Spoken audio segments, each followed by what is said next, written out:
Sabda TV. Assalamualaikum warahmatullahi wabarakatuh.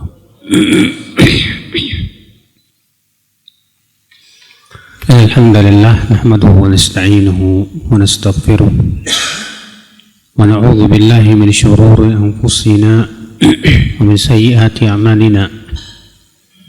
Man yahdihillahu fala mudilla lahu wa man yudlil fala hadiya lahu. Wa asyhadu an la ilaha illallah wahdahu la syarika lah wa asyhadu anna Muhammadan abduhu wa rasuluh. Qala Allah Ta'ala fi kitabihil karim, ya ayyuhalladzina amanu taqullaha haqqa tuqatih wa la tamutunna illa wa antum muslimun, amma ba'd. Kita lanjutkan ayat ikhwah at-tarhib min ta'khiril ghusli li ghari udhrin. Ancaman dari mengakhir-akhirkan mandi janabat, mandi junub ya, dengan tanpa uzur. Hadis 173 An Ammar bin Yasir radhiyallahu an anna Rasulullah sallallahu alaihi wasallam qala thalathatun la taqrabuhumul malaikah jifatul kafir wal mutadhammikhu bil khaluqi wal junubu illa an yatawadda'a. Rawahu Abu Daud anil Hasan bin Abil Hasan an Ammar wa lam yasma' minhu. Dari Ammar bin Yasir, semoga Allah meridainya, bahwasanya Rasulullah SAW bersabda, ada 3 orang yang tidak didekati oleh malaikat. Yang pertama, mayat orang kafir. Yang kedua, orang yang al-mutadhammih bil khaluq. Al-mutadhammih artinya yang memakai dengan banyak. Al-khaluq artinya minyak wangi yang terbuat dari za'faran. Dan ini minyak wangi khusus untuk wanita, yang tidak boleh dipakai oleh laki-laki. Wal junub, dan yang ketiga yaitu orang yang junub, illa an yatawadda, kecuali jika ia berwudu. Di sini di dalam sanadnya ada keterputusan karena Al Hasan tidak mendengar dari Ammar. Namun dikuatkan oleh hadis setelahnya 174 wa indal Bazzar bi isnadin sahihin an Ibni Abbasin, dan Al-Bazzar meriwayatkan dengan sanad yang sahih dari Ibnu Abbas dari Nabi sallallahu alaihi wasallam, thalathatun la taqrabuhumul malaikah al-junubu was-sakranu wal mutadhammikh bil khaluq. Ada 3 orang yang tidak didekati oleh malaikat. Yang pertama, orang yang junub. Yang kedua, orang yang mabuk. Dan yang ketiga, orang yang menggunakan khaluq, itu minyak wangi ya, za'faran tadi, yang itu merupakan minyak wangi khusus wanita. Di sini Nabi SAW menyebutkan ya, adanya orang-orang yang tidak didekati oleh malaikat. Malaikat yang mana, Pak? Apakah semua malaikat? Tentu tidak. Berkata Al-Hafiz Al-Mundhiri, al-muradu bil malaikati huna humul ladzina yanziluna bir rahmati wal barakah. Yang dimaksud dengan para malaikat di sini yaitu malaikat-malaikat yang turun membawa rahmat, Pak. Malaikat-malaikat yang turun membawa apa? Rahmat.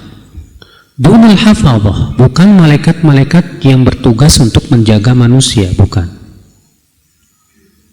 Karena kan malaikat itu tugasnya berbeda.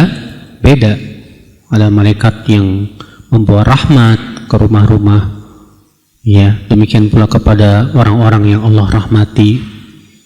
Ada juga yang tugasnya menjaga tubuh manusia, ya.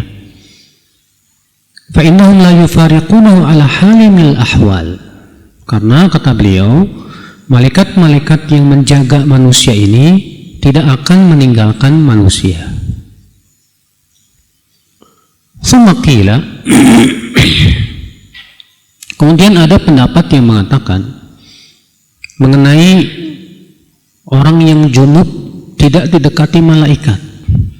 Hadza fi haqqi kulli man akhara al-ghusla li ghairi udhrin wa li udhrin idza amkanahu al-wudhu falam yatawadda. Ini bagi orang yang sengaja mengakhirkan mandi tanpa ada uzur. Tanpa ada apa?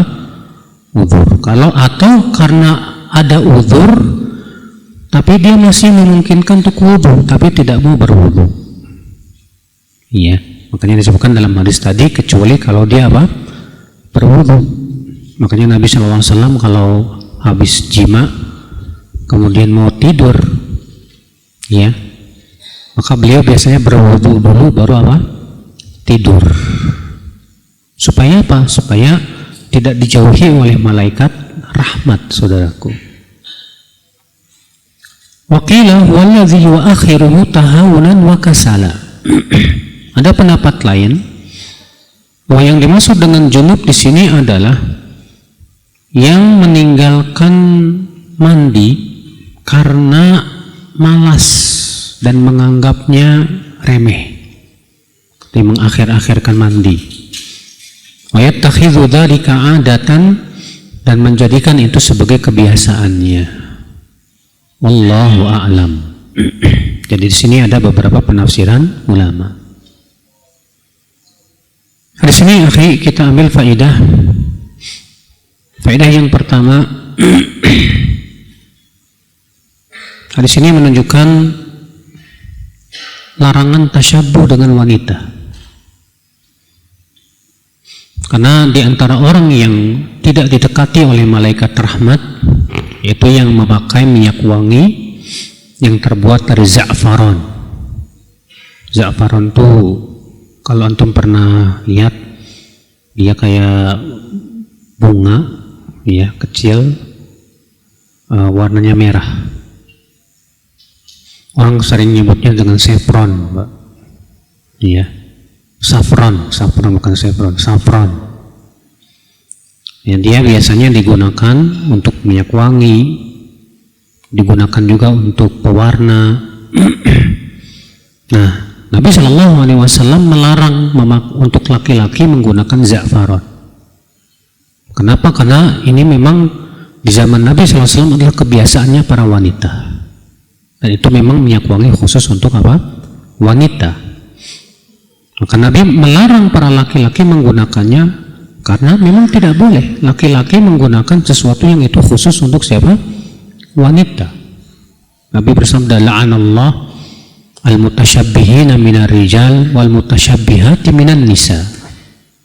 Semoga Allah melaknat laki-laki yang menyerupai wanita dan wanita yang menyerupai siapa? Laki-laki. Di sini juga menunjukkan akhul Islam anjuran untuk segera mandi ketika junub atau setidaknya berwudu. Supaya apa? Tadi kita sebutkan supaya kita tidak dijauhi malaikat. Ya, kalau kita dijauhi oleh malaikat rahmat, Pak, berarti kita tidak mendapatkan rahmat Allah. Tentu ini perkara yang tidak kita inginkan. Baik, kita masuk ke at-targhib fil wudu wa isbaghu.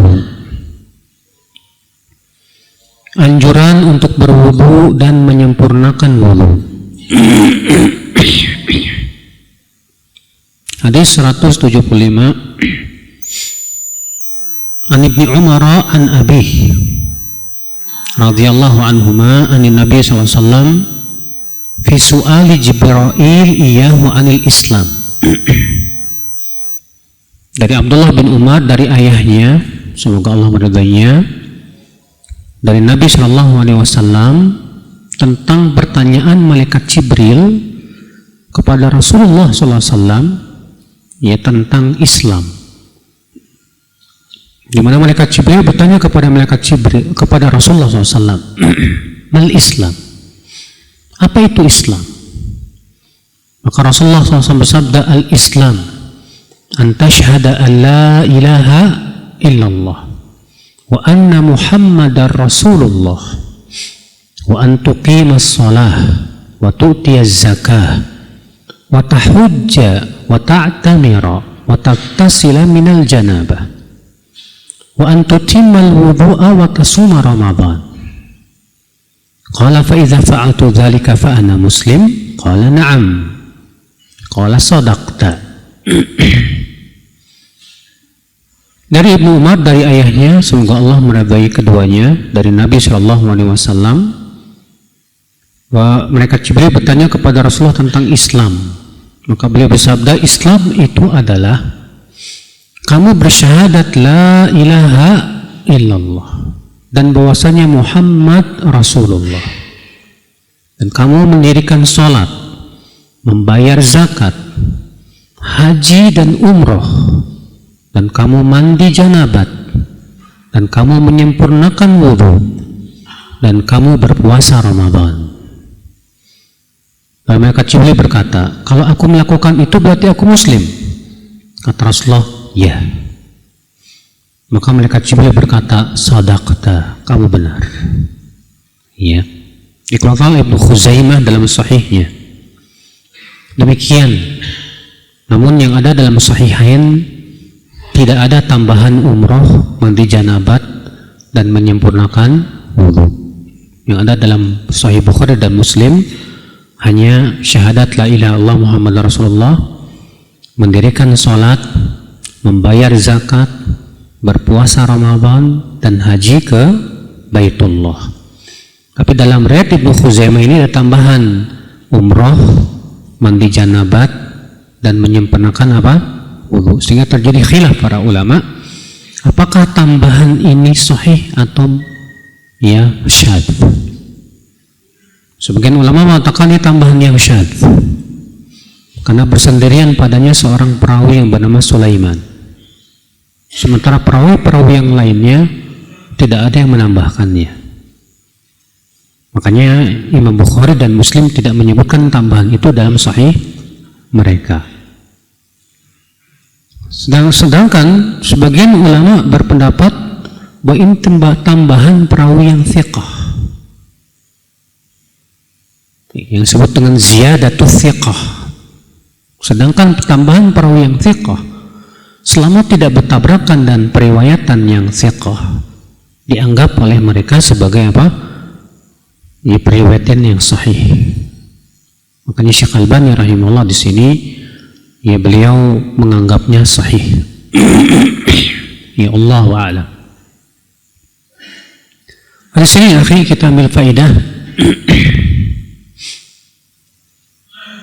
Yang pertama yaitu tentang hakikat Islam. Bahwa Islam hakikatnya adalah bersyahadat la ilaha illallah Muhammad Rasulullah, mendirikan sholat, membayar zakat, haji, demikian pula puasa Ramadan. Nah, ini merupakan rukun Islam. Dalam riwayat Ibnu Khuzaimah ada tambahan umroh, mandi janabat, dan menyempurnakan apa? Wudu. Adapun umroh terjadi khilaf para ulama.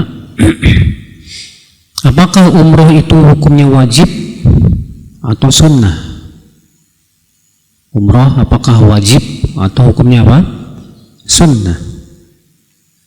Imam Abu Hanifah dan Imam Malik berpendapat bahwa umroh itu hukumnya sunnah. Dalil mereka hadis riwayat Tirmidzi dari Jabir bahwa Nabi Shallallahu Alaihi Wasallam ditanya tentang umroh apakah wajib atau tidak, maka Rasul bersabda, la, tidak. Wa an ta'tamiru wa afdal, tapi kalau kamu umroh itu lebih utama. Kata mereka di sini tegas sekali menunjukkan bahwa umroh tidak wajib. Namun hadis ini dhaif, Pak. Didhaifkan oleh Imam Syafi'i, Ibnu Abdul Bar, Ibnu Hajar, Imam Nawawi, demikian pula Syekh Albani. Bahkan ya Imam Syafi'i berkata huwa dhaif, la taqumu bimithlihi al-hujjah. Hadis ini lemah, tidak bisa dijadikan apa? Hujjah. Ya. Ibnu Abdul Bar berkata ruwiya dzalika bi asanid la tasih. Hadis ini diriwayatkan dengan sanad yang tidak sahih. Wala taqumu bimithlihi al-hujjah, dan tidak bisa dijadikan hujjah. Imam Nawawi berkata ittafaqal hufadz ala annahu dhaif. Bahkan seluruh ahli hadis sepakat bahwa ini hadis dhaif. Sementara mazhab Imam Syafi'i dan Imam Ahmad mazhabnya adalah bahwa umroh itu sama dengan haji, wajib seumur hidup sekali. Iya. Dan ini merupakan pendapat yang dipilih oleh Imam Bukhari juga. Dalilnya mana? Di antaranya hadis yang dikutip Ibnu Majah dari hadis Aisyah. Aku berkata, ya Rasulullah, ala nisa'i jihad, apakah wanita wajib berjihad? Ya, qala na'am, alaihinna jihadun la qitala fih, al-hajj wal umrah. Kata Rasulullah, iya, mereka wajib jihad yang tidak ada padanya peperangan, yaitu haji dan umrah. Di sini Nabi mengatakan bahwa itu wajib. Ya. Hadis yang kedua, hadis yang kita sebutkan tadi, yang sedang kita baca ini. Ketika Nabi ditanya tentang Islam oleh malaikat Jibril, Nabi mengatakan Islam itu kamu bersyahadat la ilaha illallah Muhammadar Rasulullah, mendirikan sholat, membayar zakat, berhaji ke Baitullah, dan umroh. Dan apa? Dan umroh. Iya. Dalil yang ketiga, hadis riwayat Abu Daud dan Nasa'i dari Subay bin Ma'bad. Ia berkata, dulu aku seorang Arab Badui dan beragama Nasrani. Lalu aku datang kepada Umar, lalu aku berkata, hai Amirul Mukminin, aku masuk Islam dan aku mendapatkan haji dan umroh itu wajib atasku. Maka aku ingin berhaji dan berumroh. Kata Umar, hudita li sunnati nabiyyika, kamu telah diberikan hidayah kepada sunnah nabimu sallallahu alaihi wasallam. Inilah pendapat yang paling kuat, Pak, bahwa umroh itu sama dengan haji, wajib seumur hidup sekali. Kata Syekh bin Baz, as-shawab annal umrah wajibah marrah fil umr. Yang benar adalah pendapat yang mengatakan bahwa umroh sama dengan haji, itu wajib seumur hidup sekali. Demikian pula Syekh Utsaimin rahimahullah dalam kitab Asy-Syarhul Mumti', beliau berkata, ikhtalafal ulama fil umrah, hal hiya wajibah aw sunnah, walladhi yadhhar annaha wajibah. Para ulama berbeda pendapat tentang hukum umrah, apakah umrah itu wajib atau apa? Sunnah. Yang kuat wallahu alam, kata beliau, bahwa umroh itu wajib. Iya. Demikian. Jadi pendapat yang paling kuat, Pak, bahwa umroh itu hukumnya apa? Sama dengan haji, wajib seumur hidup apa? Sekali. Makanya kalau antum yang belum sempat haji nih, karena mungkin nunggunya sampai 20 tahun, tapi antum masih bisa umroh aja dulu, Pak. Kenapa? Karena umroh pun wajib seumur hidup sekali. Iya. Hadis ini juga menunjukkan akhul Islam wajibnya menyempurnakan wudu, dan bahwasanya itu termasuk Islam.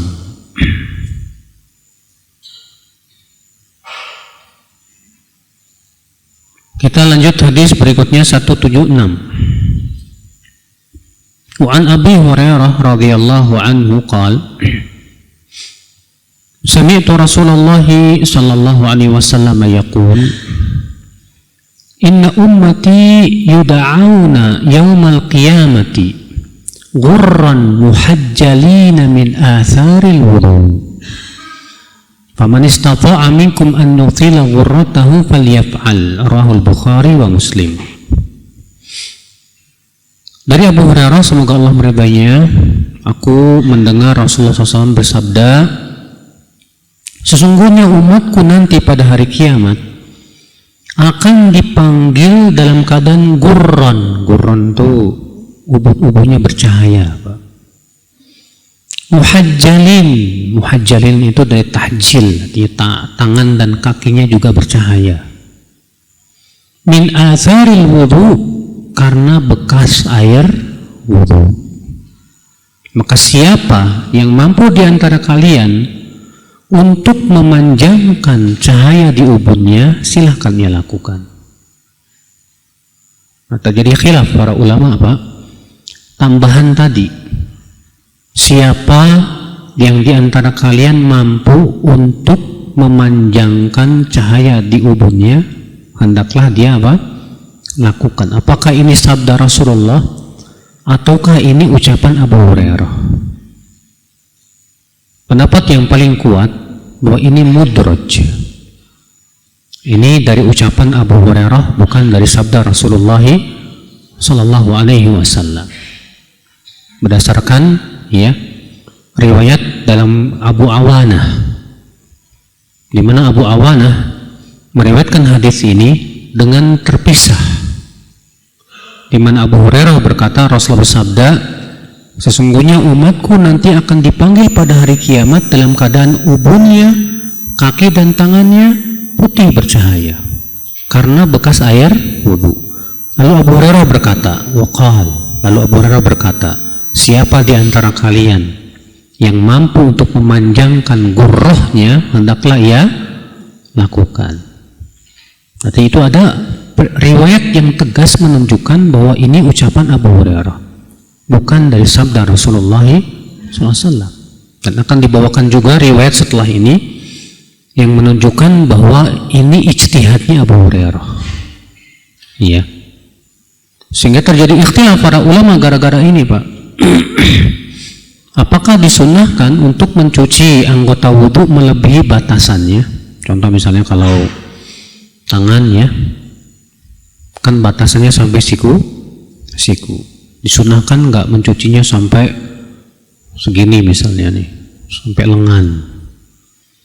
Kaki batasannya sampai apa? Mata kaki. Apakah disunnahkan untuk ditutup, Pak, ya? Kalau menguap ditutup. Apakah disunnahkan mencuci kaki itu sampai betis misalnya, dalam rangka supaya apa? Cahayanya semakin apa? Panjang. Khilaf para ulama dalam masalah ini. Ya, pendapat jumhur mengatakan tidak sunnah. Ya, jumhur pendapatnya tidak sunnah. Alasannya kenapa? Pertama, Al-Quran hanya menyebutkan sampai siku-siku saja. Demikian pula kaki cuma sampai apa? Mata kaki. Yang kedua, seluruh sahabat yang menyifatkan dan mencontohkan tentang tata cara wudhu Rasulullah SAW, kecuali Abu Hurairah, semua mereka mempraktekannya cuma sampai siku-siku dan sampai mata kaki.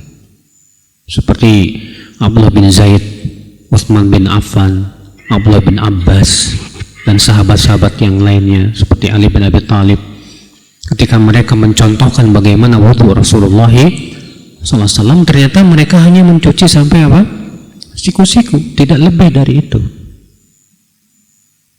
Kemudian juga adapun hadis Abu Hurairah ini sudah kita sebutkan bahwa ini bukan sabda Nabi, ucapan siapa di antara kalian mampu untuk memanjangkan gurroh, cahaya di ubun-ubunnya, maka hendaklah ia lakukan. Bahwa ini bukan sabda Nabi, tapi ini ucapan siapa? Abu Hurairah. Dan secara makna pun juga rancu, kata mereka. Kenapa? Karena gurroh itu hanya ubun-ubun. Dan tidak mungkin ubun-ubun itu dilebarkan, Pak. Nggak mungkin. Iya. Oleh karena itulah, ikhwatul Islam, saudaraku seiman, pendapat yang paling kuat dalam hal ini, wallahu a'lam, pendapat jumhur, yang mengatakan bahwa tidak disunnahkan mencuci anggota wudhu itu melebihi batasan yang dibataskan oleh Allah dalam Al-Quran.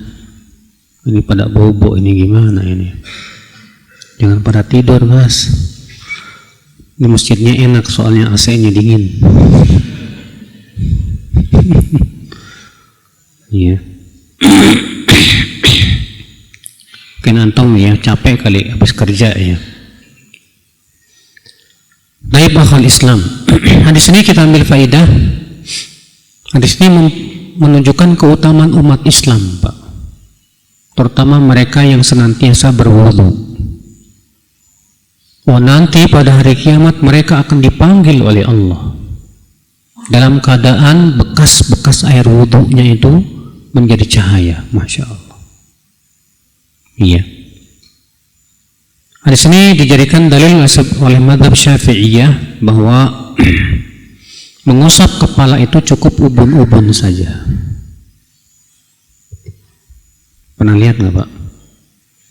Mereka kalau mazhab Syafi'i itu kebanyakan kalau wudu cuma ubunnya aja, cuk bagian kepalanya itu ya. Di antara dalilnya ini, Pak, karena kata mereka yang bercahaya itu hanya ubun. Sedangkan Imam Ahmad pendapatnya bahwa mengusap kepala itu hendaknya keseluruhan. Dalil Imam Ahmad perbuatan Rasulullah SAW, di mana Rasulullah SAW dalam hadis Abdullah bin Zaid mempraktikkan bagaimana Rasulullah mengusap kepala. Bada'a bimuqaddami ra'sih, kemudian beliau mengusap dari permulaan rambut sini, kemudian dhahaba bihima ila qafah, lalu diseret sampai kemana? Ke tengkuknya. Thumma raddahuma ilal makan alladhi bada'a min, kemudian dikembalikan lagi ke tempat yang semula.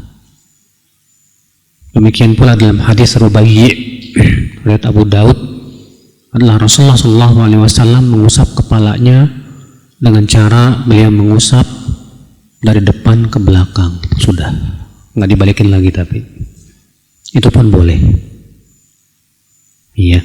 Demikian pula dalam riwayat Muawiyah, di mana sahabat-sahabat Nabi SAW yang menyifatkan bagaimana tata cara mengusap kepala, semuanya mempraktekkan bahwa Nabi mengusapnya seluruhnya, nggak cuma sebatas apa? Iya. Maka tentu Nabi yang paling paham dong tentang makna ayat wamsahu biru'usikum, usaplah kepala kalian. Dan perbuatan Nabi ini dalam rangka mempraktekkan perintah Allah dalam surat apa? Al-Maidah ayat 6 itu. Dan kaidah usul mengatakan perbuatan Nabi dalam rangka mempraktekkan perintah itu hukumnya wajib. Iya. Sehingga menurut Imam Ahmad bahwa tidak cukup mengusap kepala hanya sebatas sebagian saja, harus keseluruhan. Dan kepada pendapat Imam Ahmad saya condong. Itu yang paling kuat insya Allah. Tapi kita tidak juga mengatakan bahwa yang cuma ubun-ubun doang sesat, enggak. Karena mereka pun punya hujah, Pak.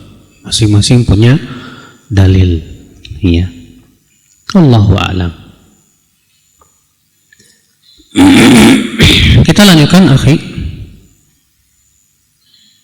Wali muslimin min riwayati Abi Hazim qala,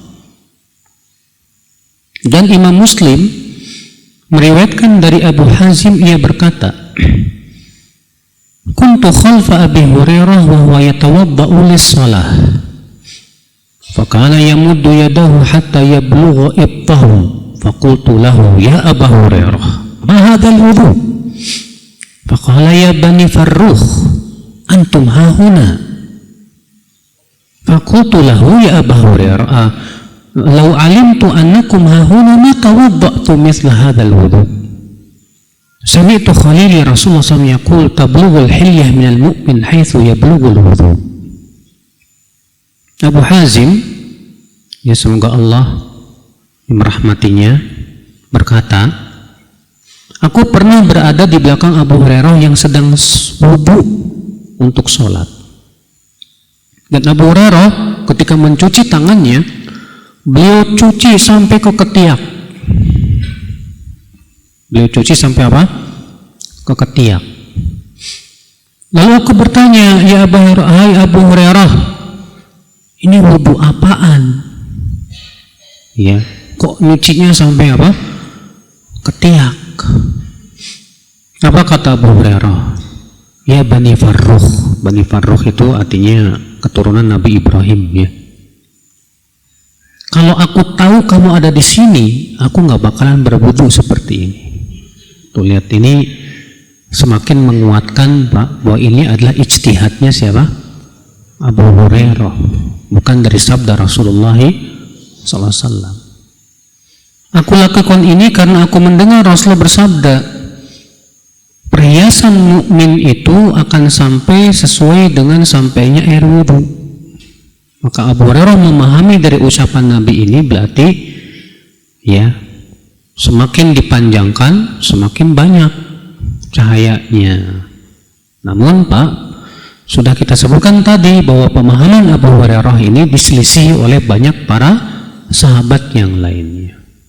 Sedangkan pendapat sahabat apabila diselisih oleh sahabat yang lain tidak bisa dijadikan hujjah. Ya. Maka ini menguatkan bahwa perkataan hadis yang disebutkan tadi, siapa di antara kalian yang mampu untuk memanjangkan gurrahnya, hendaklah ia melakukannya, itu menguatkan bahwa itu bukan dari sabda Rasulullah SAW, tapi itu pemahaman siapa? Abu Hurairah. Allahu a'lam. Kita lanjutkan hadis 177. Wa anhu anna Rasulullah SAW atal maqbarah. Dan darinya juga yaitu Abu Hurairah bahwasanya Rasulullah SAW mendatangi perkuburan. Lalu Rasulullah berdoa, Assalamualaikum dara qaumin mu'minin wa inna insya'allahu bikum an qaribin lahiqun wadittu anna qad ra'ayna ikhwanana. Assalamualaikum penghuni kaum mukminin, ya, negerinya kaum mukminin. Di perkuburan itu perkuburan kaum mukminin, dan kami insyaallah, ya, sebentar lagi akan menyusul kalian. Lalu Rasulullah bersabda, aku ingin sekali melihat teman-teman kita. Para sahabat heran, Pak. Qalu awasna ikhwanaka ya Rasulullah, bukankah kami ini teman-temanmu ya Rasulullah? Kata Rasulullah apa? Antum ashabi, kalian adalah sahabat-sahabatku. Wa ikhwanuna alladhina lam ya'tu ba'd, saudara-saudara kita, teman-teman kita adalah yang akan datang nanti setelah kalian. Kita ini, Pak, yang akan datang. Qalu, para sahabat bertanya, kaifa ta'rifu man lam ya'ti ba'd min ummatika ya Rasulullah? Lalu bagaimana engkau akan mengenali umatmu yang akan datang nanti ya Rasulullah? Dari mana engkau akan kenal? Qal, beliau bersabda, ara'aita law anna rajulan lahu khailun ghurrun muhajjalah baina dhahrai khailin duhmin buhmin ala ya'rifu khailah?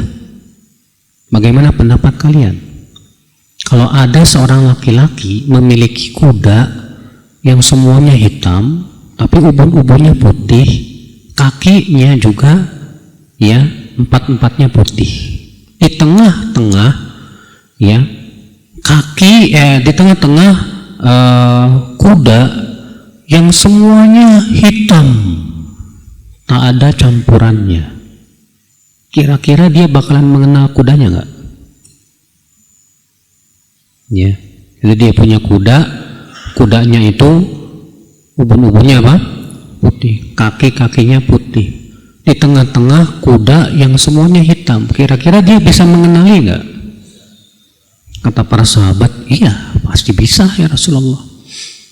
Kata Rasulullah, fa innahum ya'tuna ghurran muhajjalina minal wudu. Demikian pula umatku nanti pada hari kiamat akan datang dalam keadaan ubun-ubunnya bercahaya, kaki dan tangannya bercahaya dari bekas air wudu. Wa ana faratuhum alal haud, dan aku mendahului mereka dan menunggu mereka di telaga haud. Ya, ini kalau kelima Muslim dalam sahihnya. Di sini menunjukkan apa? Kita ambil faedah, itu anjuran untuk ziarah kubur.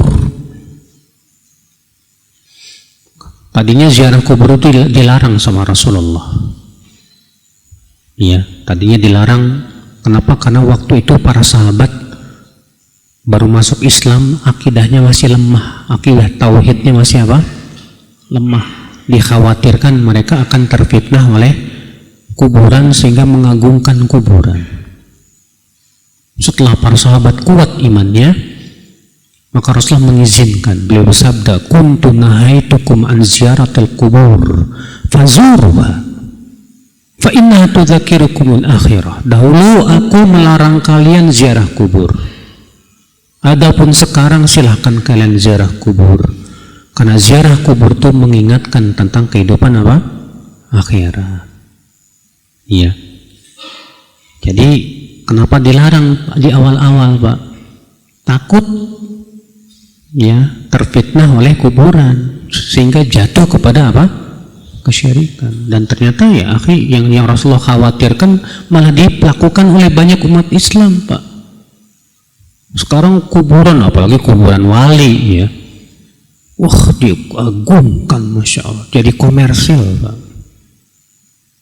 Ya, orang tabaruk di situ, orang tawasulan kepada mayat yang sudah meninggal tersebut. Bahkan ada yang sujud ke kuburan, bahkan ada yang minta-minta kepada mayat. La haula wala quwata illa billah. Berdoa langsung kepada mayat. Ini kan namanya menyembah, sudah jatuh kepada apa?